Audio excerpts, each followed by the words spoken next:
سیدنا و مولانا محمد رسولہ النبی الامین المکین الحنین الکریم الرؤوف الرحیم اما بعد بسم اللہ الرحمن الرحیم۔ معزز ناظرین و سامعین، اللہ رب العزت کا شکر ہے کہ اس کی توفیق سے ہم آج میلاد النبی صلی اللہ علیہ وآلہ وسلم کی شرعی حیثیت پر قرآن و سنت اور ائمہ دین اور عظیم محدثین کی تصریحات اور شرعی تحقیقات کی روشنی میں گفتگو کر رہے ہیں، اور اس سلسلہ وار گفتگو کی آج 8ویں قسط ہے۔ ذہنوں میں یہ خیال آتا ہے کہ میلاد النبی منانا، اس کو جشن کے طور پر اور اس کے اہتمام کرنا، یہ بدعت ہے، اور مراد اس سے یہ ہے کہ عہد رسالت مآب میں یا عہد صحابہ میں اس طرح نہیں ہوتا تھا۔ اور یہ حدیث عام طور پہ کوٹ کر دی جاتی ہے کہ خیر الحدیث کتاب اللہ وخیر الحدی حدی محمد صلی اللہ علیہ وآلہ وسلم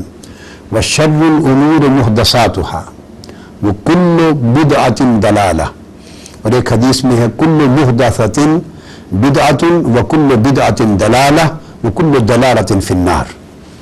اس حدیث کی وجہ سے ذہنوں میں ایک ہیجان آتا ہے کہ حضور الاسلام نے فرمایا کہ ہر بہترین بات قرآن کی بات ہے، بہترین راستہ اور سیرت اور اسوہ حضور نبی اکرم صلی اللہ علیہ وآلہ وسلم کا اسوہ ہے،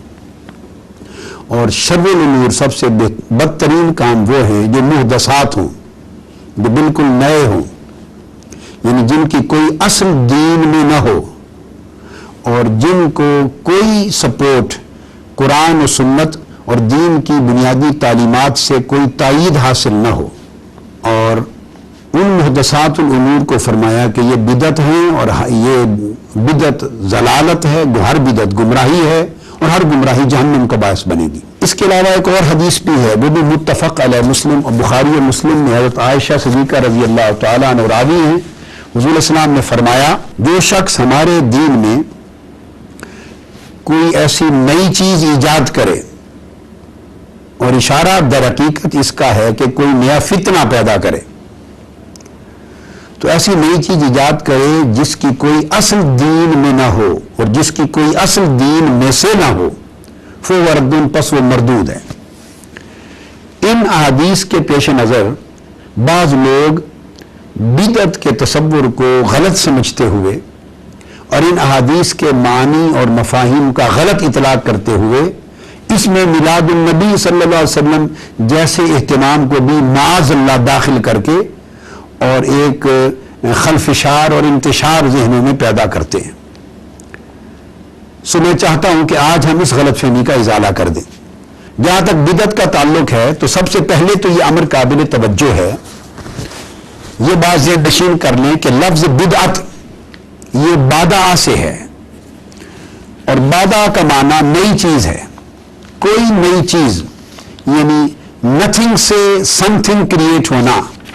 بالکل سرے سے نئی چیز جس کی پہلے کوئی مثال نہ ہو، جس کی پہلے کوئی اصل نہ ہو، جس کی پہلے کوئی روٹ نہ ہو، جس کی پہلے کوئی اوریجن نہ ہو، اور آل ٹوگیدر ٹوٹلی نئی ہو اپنے وجود میں، اپنی اصل میں، اپنے تصور میں۔ یہ ہے بدعت کی تعریف۔ تو اب خیر بات یہ کر رہے تھے لغوی اعتبار سے بدعت بادع سے ہے، اور یہ اللہ رب العزت کی صفات میں سے ہے۔ قرآن مجید میں فرمایا بدیع السماوات والارض، کہ اللہ آسمانوں اور زمینوں کو بالکل نئے سرے سے تخلیق کرنے والا ہے۔ بدیع یہ بادع سے ہے، تو اس نے اپنی صفات میں رکھا ہے بدیع، کہ بالکل نئے سرے سے عدم سے کائنات ارض و سما کو وجود میں لانے والا۔ اب لفظ بدعت کے دو استعمال ہیں جس پر شرعی گفتگو کرنے والے بعض مفکرین، علماء، واعظین اور اس پر غور و خوض کرنے والے نظر انداز کر دیتے ہیں اس بحث کو، کہ لفظ بدعت کا استعمال علمی کتابوں میں، شریعت میں اور حدیث میں دو طرح ہوتا ہے، ایک بدعت لغوی اور ایک بدعت شرعی۔ جب تک آپ اس کلاسیفیکیشن پہ ہمیشہ نگاہ نہیں رکھیں گے آپ کبھی بھی بدعت کے صحیح معنی کو، اس کے تصور کو اور اس کی صحیح اپلیکیشن کو سمجھ نہیں سکتے۔ تو بدعت نئی چیز، اب بہت ساری چیزوں کو علمی کتابوں میں بدعت کہہ دیا جائے گا، ہم اس کی مثالیں حدیث سے دیں گے، لیکن جس کے لیے لفظ بدعت استعمال ہو جائے فوری طور پر اس کا مطلب یہ ہرگز نہیں ہوگا کہ وہ گمراہی ہو گئی، وہ کل بدعت دلالہ میں شامل ہو گئی، وہ دلالہ ہو گئی، وہ جہنم میں رسید ہو گئی اور وہ حرام ہو گئی۔ نہیں، اگر ٹوٹلی ہر نئی چیز کو جس کی اصل پہلے یا جس کا پہلے وجود نہ تھا، سرے سے ہر نئی چیز کو بدعت، گمراہی، جہنم اور حرام کہہ کر بین کر دیا جائے تو اسلام کا تحرک ختم ہو جاتا ہے۔ اسلام کے اندر اللہ نے جو ایک خوبی رکھی ہے، تسلسل کی، تحرک کی، ایک کنٹینیوٹی کی، اور بدلتے ہوئے حالات میں یہ ہمیشہ کامل عمل رہتا ہے۔ اس کی اپلیکیشنز، اس کی انٹرپریٹیشنز، اس کی ریکنسٹرکٹیو سپرٹ کے ساتھ اسلام جاری و ساری رہتا ہے، تو نئے حالات میں اس کی عملیت متاثر ہو جائے گی، اس کی مطابقیت متاثر ہو جائے گی۔ تو ہم گویا اسٹیٹک کر دیں گے دین کو، اور دین کو قدیم زمانے میں بند اور دور جدید کے نئے ارتقاء پذیر تقاضوں سے لا تعلق کر کے رکھ دیں گے۔ ہم نے بدعت کے تصور کو ایک گھناؤنا تصور بنا دیا ہے۔ بات یہ نہیں ہے۔ تو میں عرض کر رہا تھا کہ لفظ بدعت کبھی لغوی معنی میں استعمال اہل علم کر دیتے ہیں کہ یہ بدعت ہے، اور اس بدعت کا مطلب ہوتا ہے کہ یہ ایک نئی بات ہے۔ جب بدعت کا لفظ لغوی معنی میں استعمال ہو تو اس سے مراد کبھی دلالت اور گمراہی نہیں ہوگی، اس کو شرعی دلیل کے مطابق پرکھنا ہوگا۔ اگر وہ شریعت کی تعلیمات کے مطابق ہے تو بدعت حسنہ ہوگی، اچھی بدعت یعنی اچھا نیا کام ہوگا، اپریشیبل انوویشن ہوگی، اپریشیبل پازیٹو۔ اور اگر وہ کتاب و سنت کی تعلیمات کے مخالف ہو، اس کی رد میں ہو، اس کے انکار میں ہو، اس کے اگینسٹ ہو، تو پھر وہ بدعت سیئہ ہوگی، بیڈ انوویشن ہوگی۔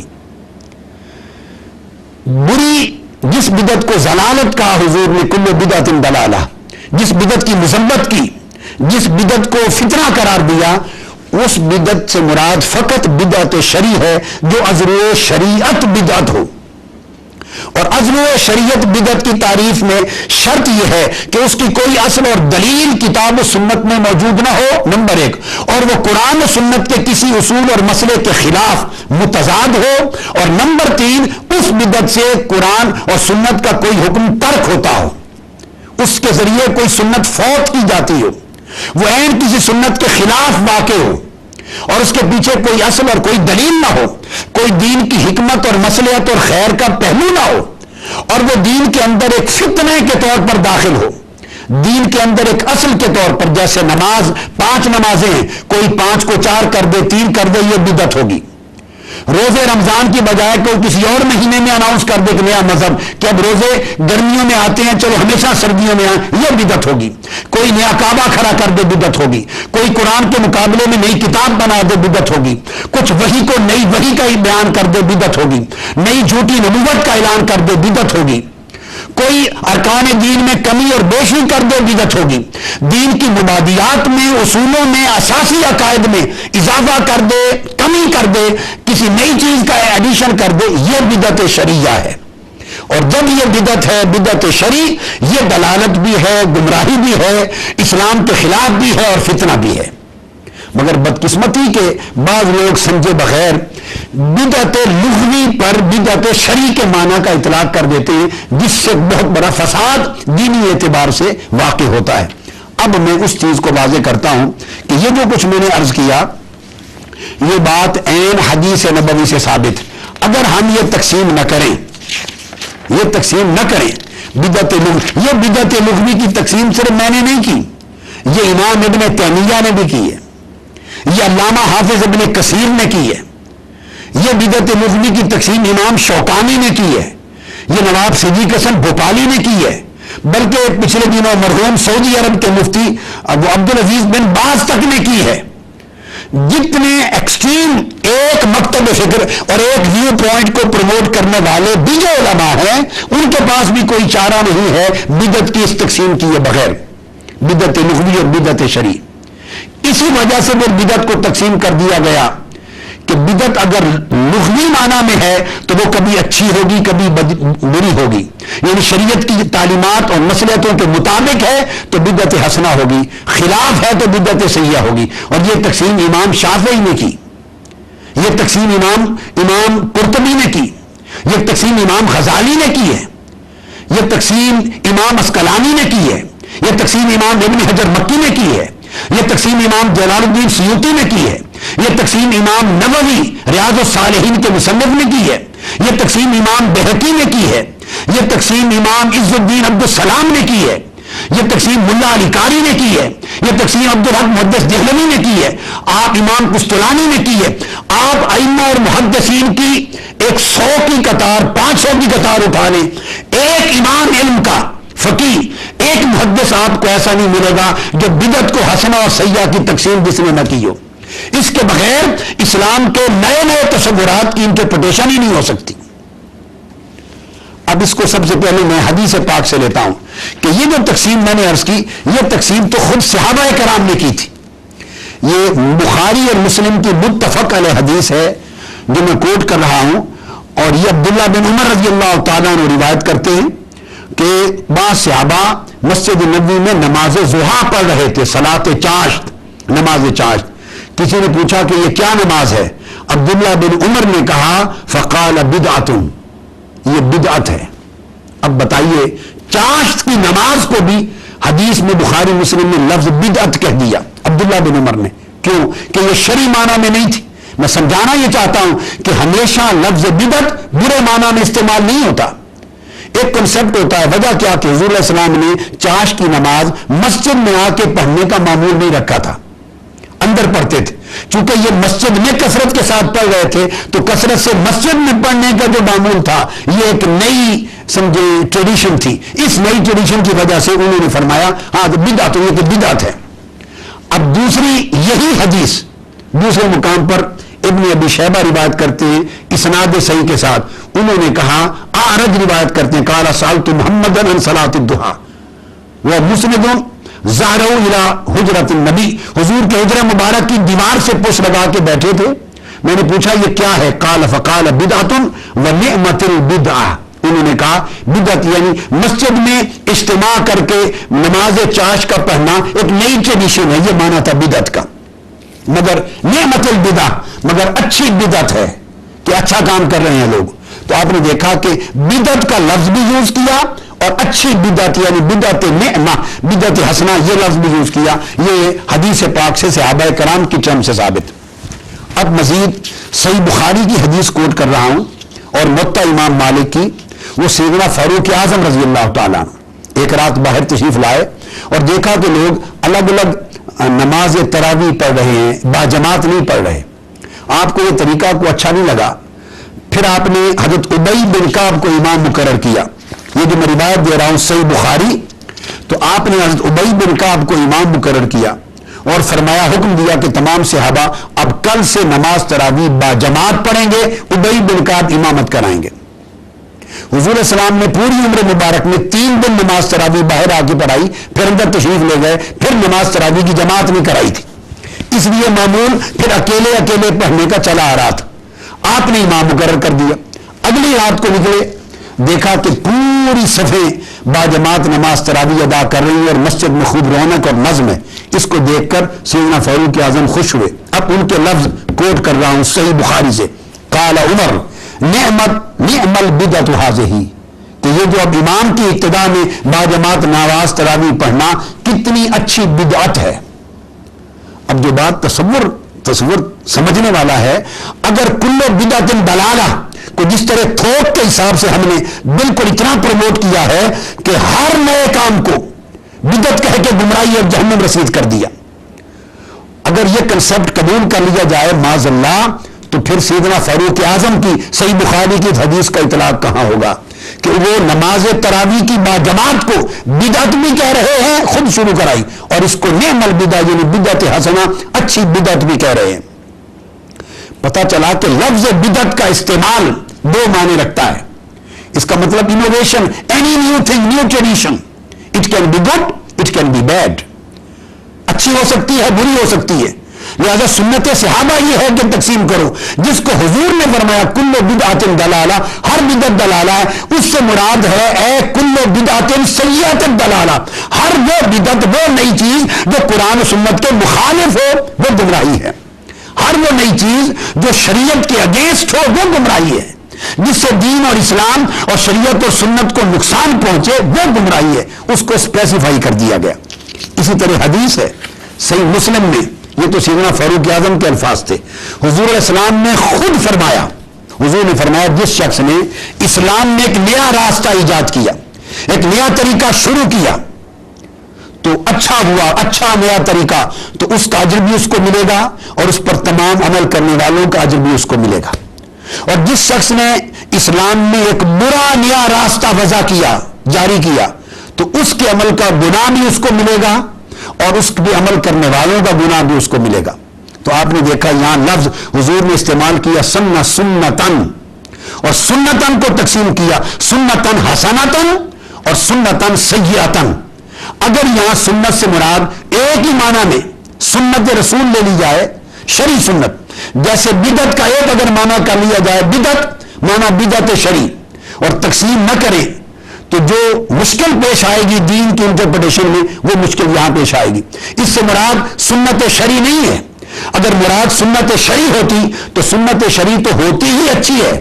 وہ تو کبھی بری نہیں ہو سکتی۔ تو حضور نے تو فرمایا اگر اچھی سنت ایجاد کی تو اجر ملے گا، بری سنت ایجاد کی تو گناہ ملے گا۔ اس کا مطلب ہے کہ سنت کا لفظ یہاں حضور علیہ السلام لغوی معنی میں، لغت کے معنی میں لے رہے ہیں، ڈکشنری میننگز میں، لٹرل میننگز میں لے رہے ہیں، نہ کہ ٹیکنیکل میننگز میں۔ تو جس طرح سنت کی تقسیم کی ہے کہ ہر نیا کام اچھا بھی ہو سکتا ہے برا بھی، اگر مطابق منشاء تعلیمات اسلام ہے تو حسنہ ہے، اگر خلاف تعلیمات اسلام ہے تو سیئہ ہے، سو یہی پوزیشن بدعت کی ہے۔ اب اس بات کو واضح کر لینے کے بعد ہم اس طرف آتے ہیں، یہ وجہ ہے کہ اس کو یہ طریقہ کار جشن منانے کا، یہ کلچر، یہ ٹریڈیشن، یہ رواج اس دور میں حضور کے اسلام کے عہد مبارک میں تو نہیں تھا، یہ بعد کے دور کی ڈیولپمنٹس ہیں، مگر حضور کی ولادت کی خوشی منانا، اس پر اجر پانا، اس پر اللہ کے حضور سے بخشش ہونا، اور حضور نے خود اپنے بکرے ذبح کر کے اس کی خوشی میں کھانا کھلانا، یہ ساری اصلیں، یہ شرعی دلیلیں، یہ بنیادیں کتاب اور سنت اور فرض افروی کے حکم کے تحت موجود ہیں۔ لہذا میلاد منانے کو کبھی بھی عزو شرع بدعت نہیں کہا جا سکتا۔ جس کسی نے اس کے لیے لفظ بدعت کا استعمال کیا وہ بدعت لغوی معنی میں ہے، جس طرح نماز چاشت اور صلاۃ التراویح کو سیدنا فاروق اعظم نے لفظ بدعت کہہ دیا مگر بدعت حسنہ ہے، ایک نئی ٹریڈیشن کے معنی میں۔ اس طرح سیلیبریٹ کرنا، جلوس ہیں، چراغاں ہیں، یہ ہر دور کی اپنی کلچرل ڈیولپمنٹس ہوتی ہیں، تو اس کو اس انداز کے ساتھ منانا یہ اسلام کی کلچرل ڈیولپمنٹ ہے۔ حضور علیہ السلام کے زمانے میں اگر ہم یوم پاکستان مناتے ہیں تو صحابہ نے کبھی یوم مدینہ نہیں منایا تھا، یوم فتح مکہ نہیں منایا تھا، یوم عظمت اسلام نہیں منایا تھا کبھی۔ جلوس اور چراغاں اور اجتماع یہ اس دور کا کلچر نہیں تھا، آج کا کلچر ہے۔ سو میلاد النبی کے جشن پر اگر یہ اعتراض کسی کے ذہن میں آئے معاذ اللہ کہ یہ ایسا جشن کیوں منایا جاتا ہے، تو میلاد پر اعتراض کرنے سے پہلے اسے ٹی وی پر خطاب کرتے ہوئے پہلے قیام پاکستان کے دن 14 اگست کی تقریبات کے خلاف ایک فتویٰ جھاڑنا چاہیے، 14 اگست اور یوم پاکستان کے چراغاں کے خلاف ایک دھواں دھار تقریر کرنی چاہیے، تاکہ پتہ چلے کہ اگر وہ شریعت کے اوپر اتنا ہی پابند ہے، وہ اس کی سوچ اور اس کو اتنی غیرت دینی ہے اور بدعت سے نفرت ہے، تو سب سے پہلے تو پاکستان کے یوم پاکستان کی، یوم قائد اعظم کی، یوم دفاع کی 14 اگست کی بدعتوں کو ختم کرے، اور سعودی عرب سے عید الوطنی کی بدعت کو ختم کرے، اور پوری عرب دنیا کے عید الجلوس کی بدعت کو ختم کرے، اور 21 توپوں کی سلامی کی بدعت کو ختم کرے، اور کل دنیا کی پکی مسجدوں کو گرا دے، اس بدعت کو ختم کرے، اور قرآن سے خلاف اتار دے، اس بدعت کو ختم کرے، اور کعبے اور مسجد نبوی کے چراغ ہٹا دے۔ کتنی بدعتیں ہم دنیا میں لیے پھرتے ہیں، زندگی ساری لاکھوں کروڑوں بدعتوں کے ساتھ معمور ہے۔ یہ ہم جو جلسے کرتے ہیں، اجتماع کرتے ہیں، دینی جلسوں کے استقبال ہوتے ہیں، یہ سب بدعتیں ہیں، یہ آقا اور صحابہ کے زمانے میں رواج نہ تھے۔ اگر یہ سارے آج کے رواج اور کلچر کے تحت قابل قبول ہیں تو کیا وجہ ہے ہر خوشی نئی کلچرل ڈیولپمنٹ کے مطابق کی جائے تو قبول ہے، مگر ولادت مصطفیٰ کی خوشی کا جب وقت آئے تو وہ جہاں دین ہے وہاں کلچر بھی ہے، جہاں دین ہے وہاں ہسٹوریکل ٹریڈیشن بھی ہے، جہاں وہ دین ہے وہاں ہماری ایک تاریخ بھی ہے اور ہماری مسلمانوں کی تاریخ کا افتخار بھی ہے کہ آج وہ دن ہے جس دن تاجدار کائنات دنیا میں آئے، آج وہ دن ہے جن دن وہ نبی آیا جس نے شرک کی ضلالتوں اور اندھیروں سے انسانیت کو نکال دیا، جس نے بت پرستی سے انسان کو نجات دلائی اور گری انسانیت کو بلندیوں اور تمکن پر پہنچا دیا۔ آج وہ دن ہے جس دن رحمت للعالمین نے کائنات میں آ کے رحمت برتی، آج وہ دن ہے جس دن اللہ کی سب سے بڑی نعمت اس دنیا میں آئے۔ پاکستان کے قیام کی نعمت پہ خوشی ہو اور مصطفیٰ کی ولادت کی نعمت پہ مرجھا جائیں، حیف ہے ایسے دین کی تعبیر پر۔ ہمیں اسلام کی انٹرپریٹیشن تدبر کے ساتھ کرنی چاہیے۔ یہی وجہ ہے کہ میلاد النبی پوری تاریخ اسلام میں منایا جاتا۔ یہ ملا علی قاری کی کتاب میرے ہاتھ میں ہے، یہ امام جلال الدین سیوطی کی کتاب میرے ہاتھ میں ہے، اور یہ امام ابن کثیر کی کتاب البدایہ والنہایہ میرے ہاتھ میں ہے، یہ امام شامی صاحب، یہ علامہ ذہبی کی سیر و سیر و اعلام النبلاء میرے سامنے ہے، یہ علامہ یوسف صالحی جن کی سیرت شامیہ ہے ان کی کتاب سبل الہدا میرے سامنے ہے، اس کے اندر امام اسقلانی کی کتب ہے۔ ان تمام محدثین نے لکھا ہے کہ حضور کے میلاد پاک کا جشن پوری تاریخ اسلام میں منایا جاتا تھا، مکہ میں منایا جاتا تھا، مدینہ میں منایا جاتا تھا، اور کعبہ شریف کے حرم سے مکہ کا جلوس، میلاد مصطفیٰ کا جلوس نکلتا تھا مقام ابراہیم سے۔ یہ سب کتب ملا علی قاری نے ان کے ریفرنسز دیے، امام جلال الدین سیوطی نے ریفرنسز دیے، اور سوق اللیل مکان ولادت رسول پر جلوس جاتا تھا۔ آج سے 75-80 سال 100 سال پہلے تک مکہ معظمہ کو 12 ربیع الاول کی چھٹی ہوتی تھی، چراغاں ہوتا تھا، اور مشل بردار جلوس اور فانوس بردار جلوس، ایک جلوس حرم کعبہ سے چل کے مقام سیدہ آمنہ تک جا کے حضور کا میلاد مناتے تھے۔ مدینہ میں میلاد ہوتا تھا۔ ملا علی قاری فرماتے ہیں میں مصر گیا اور میں نے شاہان مصر کے عظیم محفل میلاد میں شرکت کی۔ یہ ان کی کتاب المورد الروی فی مولد النبی میں ملا علی قاری نے صفحہ 13 پہ لکھا ہے کہ میں ان مجالس میں خود شریک ہوا۔ اہل مصر مناتے تھے پوری تاریخ اسلام میں۔ ملا علی قاری اور امام جلال الدین سیوطی کہتے ہیں پوری تاریخ اسلام میں اہل شام مناتے تھے، اندلس اور اسلام کے اسپین میں منایا جاتا تھا، بلاد ہند کے علاوہ۔ فرماتے ہیں احتفال اہل مکہ کا بالمولد نبوی شریف، مکہ معظمہ میں احتفال مدینہ پاک کی محافل اور منائی جاتی تھی، مدینہ منورہ میں منائی جاتی تھی، اور وہاں حضور کے میلاد کی محفلیں ہوتی، خطابات ہوتے، جبے پہنائے جاتے۔ امام ابن جوزی بیان کرتے ہیں لا زال اہل الحرمین الشریفین والمصر والیمن والشام وسائر بلاد العرب من المشرق والمغرب یحتفلون من مجلس مولد النبی ویفرحون بقدوم ہلال شہر ربیع الاول۔ فرماتے ہیں کہ ہمیشہ تاریخ اسلام میں حرمین شریفین میں، مصر میں، یمن میں، شام میں، کل بلاد عرب میں مشرق سے مغرب تک میلاد کی محفلیں ہوتی اور حضور کے میلاد پر خوشیاں منائی جاتی، اور ربیع الاول کا چاند چڑھتا تو پوری طرح عید کا سما ہو جاتا تھا۔ حتیٰ کہ امام ابن کثیر بیان کرتے ہیں اور علامہ ذہبی بیان کرتے ہیں البدایہ والنہایہ میں، فرماتے ہیں کہ سلطان صلاح الدین ایوبی، ان کے بہنوئی شاہ ابو سعید المظفر، سلطان صلاح الدین ایوبی کا خاندان، ان کے بہنوئی بادشاہ تھے ابو سعید المظفر، صلاح الدین ایوبی کی ہمشیرہ فاطمہ، وہ عاتقہ وہ ان کی اہلیہ تھی۔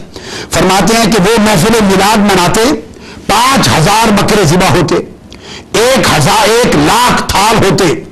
اور وہاں کثرت کے ساتھ لاکھوں کی تعداد میں لوگ جمع ہوتے، علماء، مشائخ، محدثین میلاد پہ خطاب کرتے، محفل سماع ہوتی، محفل نعت ہوتی، اور پورے شرق تا غرب اکابر ائمہ علماء محدثین اس میں شریک ہوتے۔ اور امام ابن کثیر بیان کرتے ہیں کہ وہ شاہ 3 لاکھ دینار سونے کے حضور کے میلاد کے جشن پہ منایا کرتا تھا،